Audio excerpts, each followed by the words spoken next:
Good morning. This is Scott Stroud. I'm the government and politics editor at the Tennessean. I'm here with Chas Sisk, our senior Capitol reporter, to talk about new laws that take effect today. It's July 1st.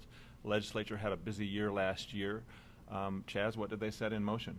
Well, one of the big laws going into effect today is the guns and trunks law. That's a law that basically says that you can't be criminally prosecuted for bringing a gun with you to work as long as you leave it in the somewhere locked up somewhere in your vehicle and out of sight. And there was some question with that law on whether you could get fired if you violated it. Yeah, right. And that was actually a big point of debate during the discussion of this bill as it went through the legislature. I think ultimately what got it through the legislature was some of the grayness about whether you could be fired even if you couldn't be prosecuted, and the Attorney General came back after they were finished and said that you could be fired. So you could bring your gun with you to work. You can leave it in your trunk.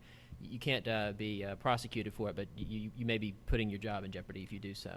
So what's the net effect of that if I'm going to work and want to carry a gun? Do you think I'm at risk of being fired? Well, it sort of depends on whether you work at a place where they're likely to search your vehicle. Most employers say they're not going to look for a gun unless they have some reason to think that there's a harm to other people. So, I think you never want to give legal advice to anybody, but the net effect a lot of people are saying is that it's really not going to have much effect one way or another in terms of who's carrying and who's not. Right. And guns were a prime topic in the legislative session. Another bill involving guns in schools and who might be able to carry them. Right. Yeah. This is sort of an alternative to expanding the SRO program. The legislature passed a bill that would let teachers who have some police training, either former officers or maybe have gone through police training, would let them bring a gun with them and carry a gun while they're in school, subject to the approval of the school superintendent. So the net effect of this is pretty questionable too. Most school districts that we've talked to have said they're not interested in doing it. Even some small districts that maybe can't afford SROs are saying that they're not really sure that this is the way they want to go. But for some districts, this may be a way to bring armed people into the schools when they don't have one. So it might have a less significant impact than it would have appeared when it was passed. Right. The first iteration of this bill was something that would have let any teacher with a handgun carry permit bring a gun with them, and without necessarily any special training. That's a lot of teachers out there. Right. This really narrows it down to a very small number of teachers, and it makes it all subject to the approval of the superintendent. So, it's really probably just going to be a very marginal impact on this. And so the school resource officer is right now the one who can carry a gun into the school? Right, yeah. I mean, a school resource officer is a trained policeman assigned to the schools, and, that's, in a lot of cases, in most cases, they are carrying a gun with them, and that's who's going to be the armed officer at most schools.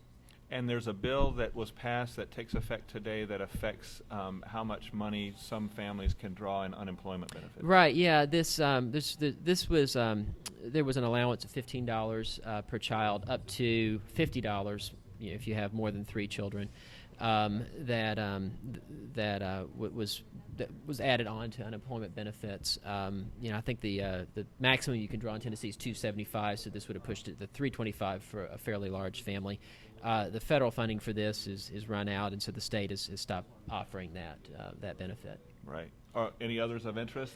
Well, I think one that's going to be of interest to a lot of people is the reduction in the food tax. Right, of course. That's going to come down from 5.25% to 5%.